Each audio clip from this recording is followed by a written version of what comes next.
하나님의 말씀은 신약성경 누가복음 15장 11절에서 19절 말씀까지입니다. 제가 봉독해 올려드리겠습니다. 또 이르시되 어떤 사람에게 두 아들이 있는데 그 둘째가 아버지에게 말하되 아버지여 재산 중에 내게 돌아올 분깃을 내게 주소서 하는지라. 아버지가 그 살림을 각각 나누어 주었더니 그 후 며칠이 안 돼 둘째 아들이 재물을 다 모아 가지고 먼 나라에 가 거기서 허랑방탕하여 그 재산을 낭비하더니 다 없앤 후에 그 나라에 크게 흉년이 들어 그가 비로소 궁핍한지라. 가서 그 나라 백성 중 한 사람에게 붙여 사니 그가 그를 들러 보내어 돼지를 치게 하였는데 그가 돼지 먹는 쥐염 열매로 배를 채우고자 하되 주는 자가 없는지라. 이에 스스로 돌이켜 이르되 내 아버지에게는 양식이 풍족한 품꾼이 얼마나 많은가. 나는 여기서 줄여 죽는구나. 내가 일어나 아버지께 가서 이르기를 아버지 내가 하늘과 아버지께 죄를 지어 사오니 지금부터 아버지의 아들이라는 일컬음을 감당하지 못하겠나이다. 나를 품꾼의 하나로 보소서 하리라 하고 아멘. 하나님 아버지의 사랑이라는 제목으로 은혜를 나누고자 합니다. 우리가 오늘 이 본문의 말씀을 볼 때 지금 한 아버지의 두 아들이 나오는데 여기에서 아버지를 하나님 아버지라고 우리가 생각을 하면서 이 말씀을 보면은 더 은혜스럽습니다. 오늘 아버지에게 두 아들이 있는데 둘째 아들이 말하지요. 아버지, 나한테 줄 상속 재산을 주십시오. 나는 이미 좀 땡겨가 주십시오. 원래 상속은 아버지가 죽어야 그것을 받는 것인데 살아있는 동안에 아버지 내 마음대로 돈 좀 쓰거라 재산 좀 나눠주세요 하니까 아버지가 두 아들에게 나눠줬지요. 나눠주니까 적은 아들이 그 재산을 다 모아가지고 외국에 가버렸어요. 외국에 가서 아버지가 먼 데 있으니까 안 보이지요. 그래서 허랑방탕하게 거기서 부어라 마셔라 막 쓰다 보니까 재산이 다 날아가 버렸죠. 그런데 아버지가 알고 계실까요? 모르고 계실까요? 지가 아무리 멀리 외국에 가 있어도 요나가 배 밑창에 가가 잠들고 있어도 하나님 다 보고 계시지요. 다 알고 있어요. 우리의 모습은 우리는 비록 옷을 입고 부끄러운 부분을 감추고 살지만 하나님 앞에서는 그냥 홀랑벗은 것과 마찬가지예요. 우리의 심령까지도 하나님은 다 감찰하고 무슨 생각을 하고 있는가 그것까지도 다 아시는 하나님이시잖아요.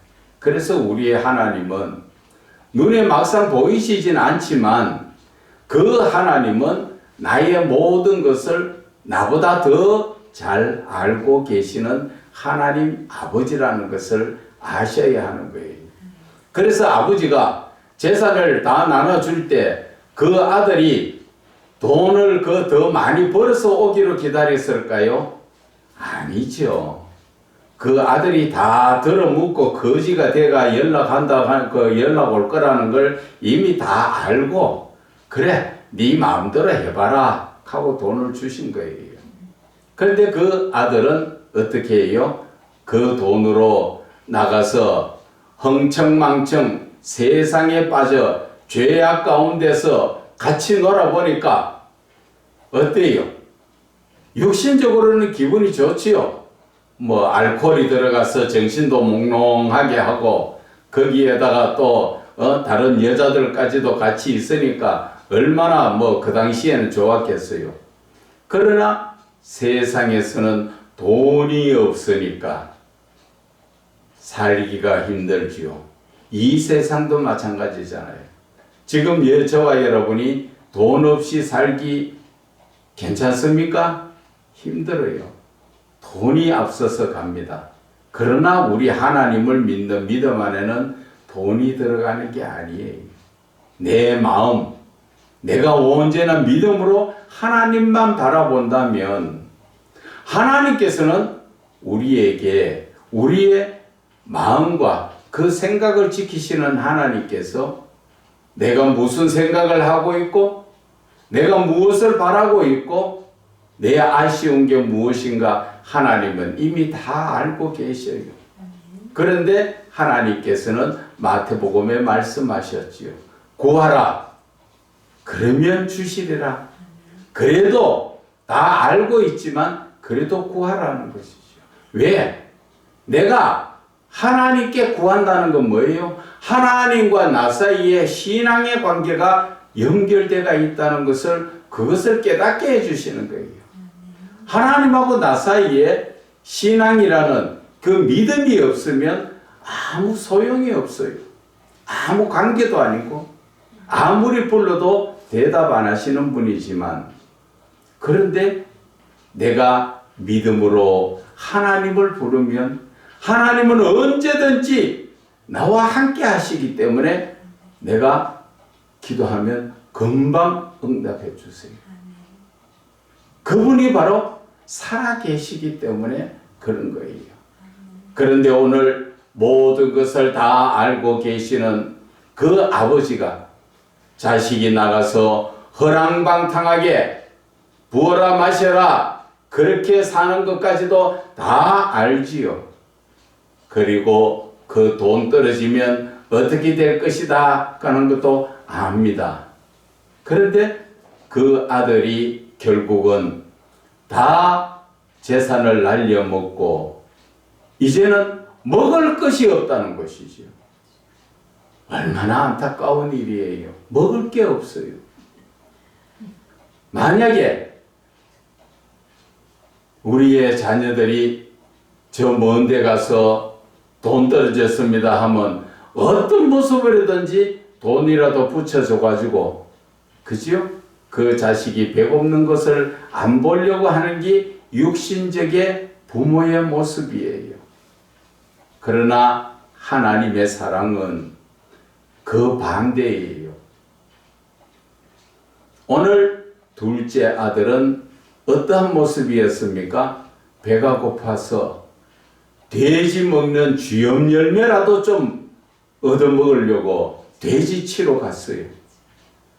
그런데 돼지 먹는 쥐염 열매도 못 얻어먹는 입장이 되니까 얼마나 배가 고파요. 그가 아버지를 생각을 합니다. 그런데 만약에 여러분들이 나가서 어려울 때 주변에 다른 사람들이 도와주면 아버지 집에 왔겠어요? 오지 않습니다. 특히나 남자들은 나가서 사업한다 해가지고 다 들어먹었는데 돈이 없어서 이제 어떻게 해야 되나 집에 가야 되나 말아야 되나 이럴 때 누가 옆에서 돈 조금만 대주면 집 생각은 안 하죠. 그것처럼 하나님께서의 사랑은 내 자식이 굶고 있지만 안 도와주시는 게 하나님의 사랑이에요. 여러분들 힘듭니까? 힘든 가운데서 하나님이 안 도와주시지요. 왜? 하나님을 찾으라는 거지요. 하나님께 매달리라는 거지요. 그러면 도와주시는 것이죠. 안 도와주시는 게 하나님의 사랑이에요. 사랑 같으면 도와주었으면 그 아들이 아버지를 찾아오지 않지요. 그 외국에서 그런 대로 밥벌이 하고 살려고 거기서 발붙이고 살려고 노력하지만 하나님은 안 주시는 그 사랑, 그 마음이 우리가 사람의 마음으로 생각하면 얼마나 마음 아프겠어요. 내 자식이 나가서 어떻게 됐든 잘했든 잘못했든 내 자식인데 나가서 어려움 속에서 굶고 앉았는데 그 부모가 편할 부모가 누가 있겠어요? 하나님의 사랑은 그렇게 좁아야 자식 베리는 거예요. 하나님께 돌아오지 않는다는 것이죠. 그래서 하나님은 자식이 쥐엄 열매도 못 얻어먹을 정도로 배가 고파서 난리를 치고 있지만 하나님은 알지만 그냥 두고 보고 있는 거예요. 그래서 오늘 15절에 보면은 그 나라 백성 중 한 사람에게 붙여서 하니 그가 그를 들러 보내어 돼지를 치게 했는데 그가 돼지 먹는 쥐엄 열매로 배를 채우고자 하되 주는 자가 없더라. 여러분, 한 끼 굴보다 배고프지요. 그런데 계속적으로 제대로 먹지 못하고 하루에 한 끼도 제대로 못 먹고 있다면 얼마나 힘들겠어요. 그래서 그 아들이 생각을 바꿉니다. 17절에 이에 스스로 돌이켜 내가 이제 둘째 아들의 입장에서 내가 이제 생각해보니 이거 이렇게 해서 내가 여기서 죽겠는데 이렇게 죽을 필요는 없지 않느냐. 내 아버지 집에게는 양식이 풍족한 품꾼이 얼마나 많은가.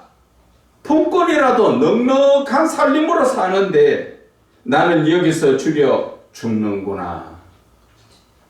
완전 개죽음이죠. 그래서 이 아들이 뭐라고 생각합니까? 내가 일어나 아버지께 가서 이르기를 아버지 내가 하늘과 아버지께 죄를 지어 사오니 지금 그렇게 생각하지요. 그런데 여기에서 중요한 것은 내가 18절 내가 일어나 아버지께로 가서 이게 중요한 거예요. 지금 아버지께로 돌아간다는 자체가 중요한 그것이에요. 바로 하나님은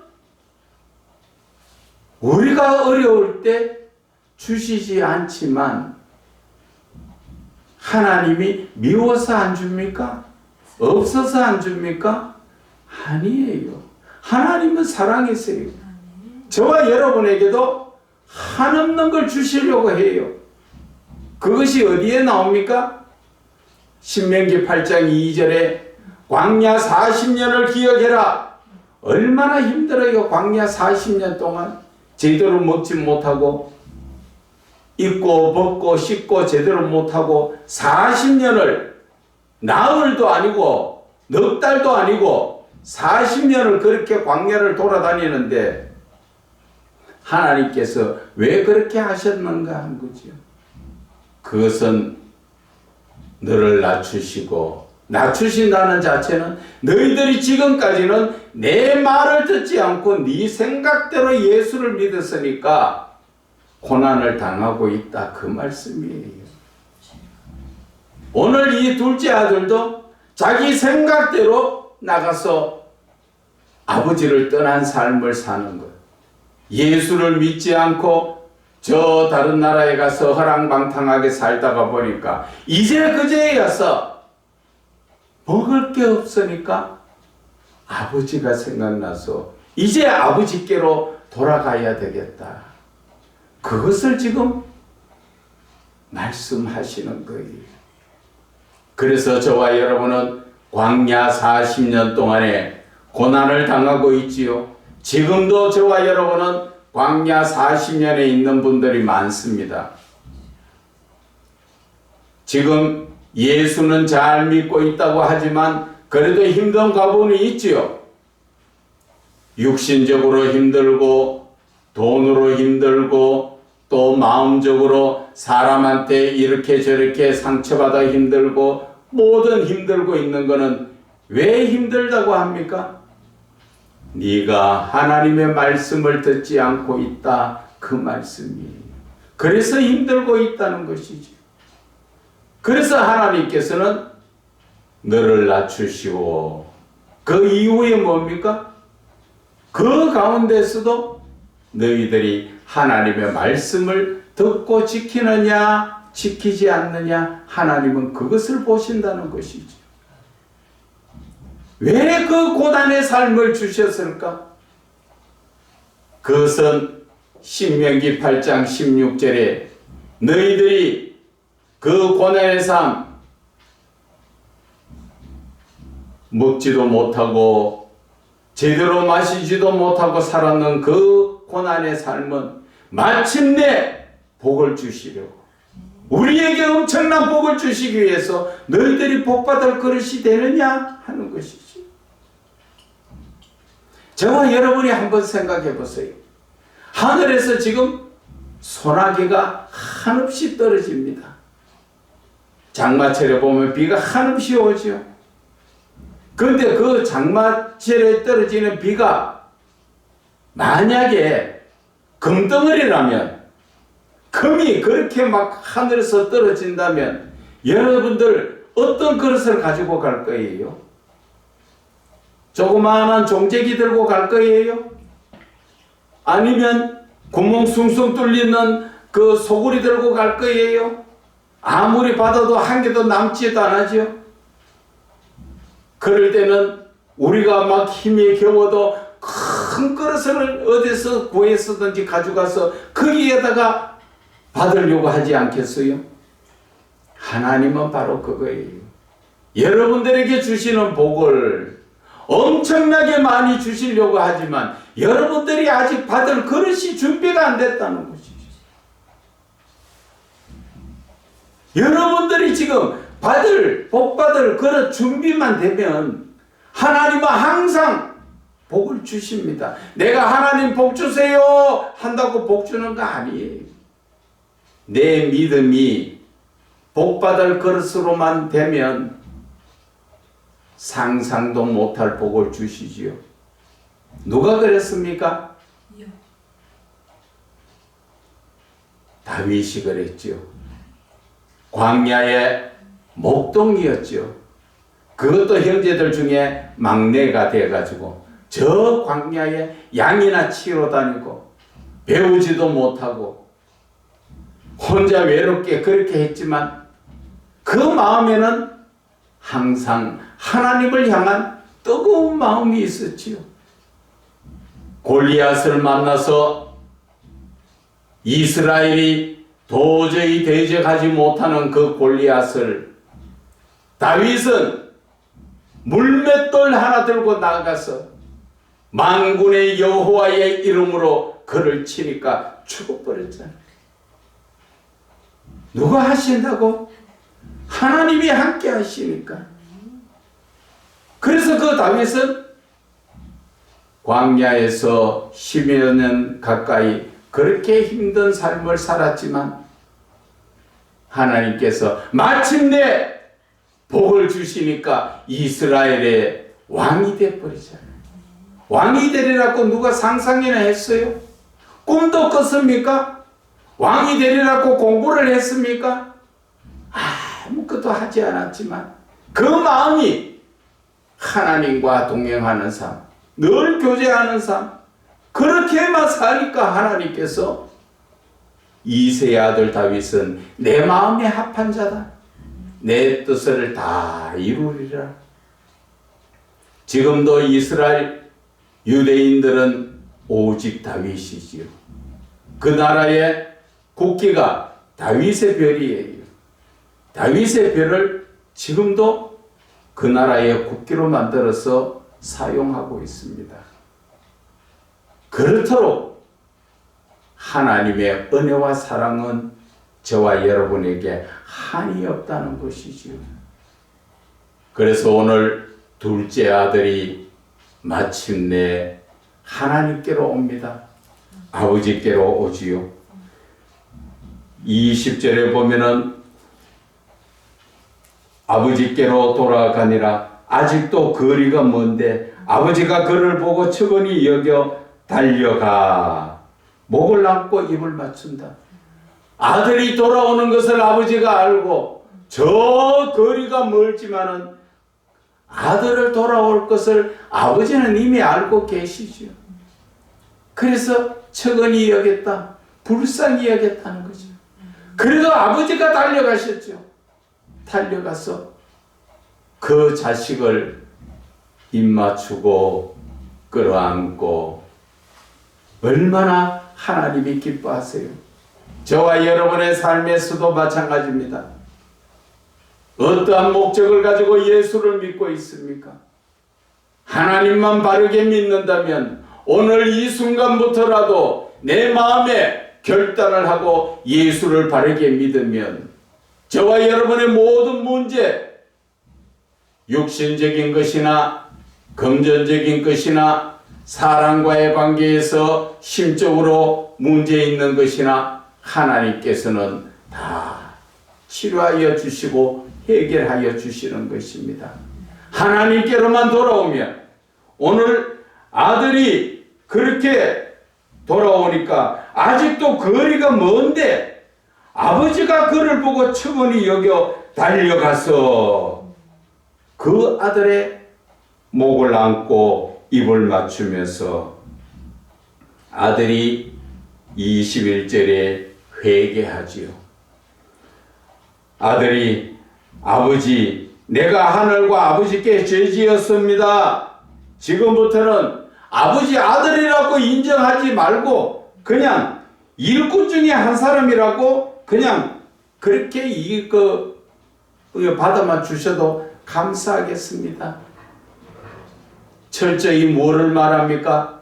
자신의 죄를 회개하고 하나님 앞에 엎드리는 것을 말씀하시는 것입니다. 그러니까 아버지는 종들에게 이르되 제일 좋은 옷을 내가지고 거기에다가 아들에게 입히고 손에는 또 가락지를 끼우고 발에 신을 신기니라. 맨발로 쫓아왔다는 것이죠. 아들은. 그래서 신을까지 신기면서 그리고 뭐합니까? 잔치를 하지요. 살찐 송아지를 끌어다가 잡으라. 우리가 먹고 즐기자. 내 아들은 죽었다가 다시 살아났다. 내가 잃었다가 다시 얻었노라. 아버지의 마음은 이게 바로 하나님의 마음이라는 것이죠.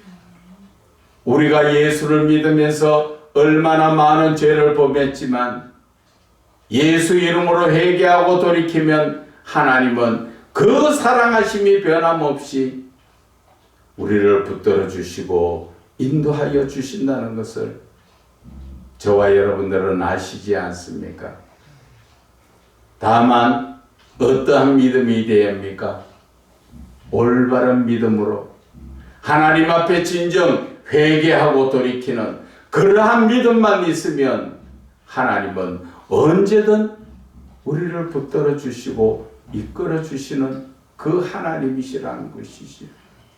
그런데 우리는 너무나 둘째 아들처럼 세상 허랑방탕한 데 빠져가지고 아직까지도 정신 차리지 못하고 하나님께로 돌아오지 못하니까 하나님께서 주시는 그 엄청난 복을 받지도 못하고 누리지도 못하잖아요.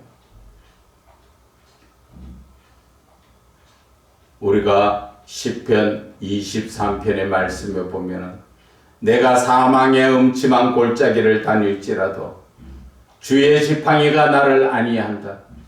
내가 어디에 있든 어떤 어려움 속에 있든 하나님은 다 지켜보고 계시는 거죠. 그래서 믿음으로 있는 자에게는 하나님이 거기에서 원수의 상에서도 기름을 바르고 상을 차려주시는 그런 놀라운 하나님의 은혜가 넘치는 삶을 우리에게 주시려고 하는데 우리는 도대체 내 마음에 어디가 하나님께 있는지 세상에 있는지. 어떤 분들은 예수를 만나도 내 자신을 너무나 내세우려고 합니다.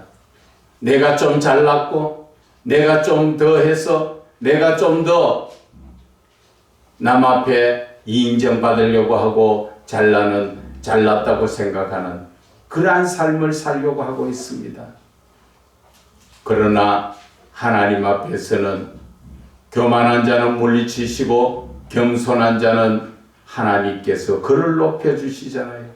내가 하나님 앞에서 온전히 낮아졌을 때 그때 하나님께서는 나를 높여주시고 내가 비록 지금 현재 남이 볼 때는 인정하지 않는 인정받지 못한 자 같으나 내가 하나님 안에서 말씀으로만 바로 서고 믿음으로만 온전히 선다면 하나님께서는 다른 사람들에게 칭찬받고 인정받는 자 되게 해주신다는 것이 성경의 말씀인 것입니다.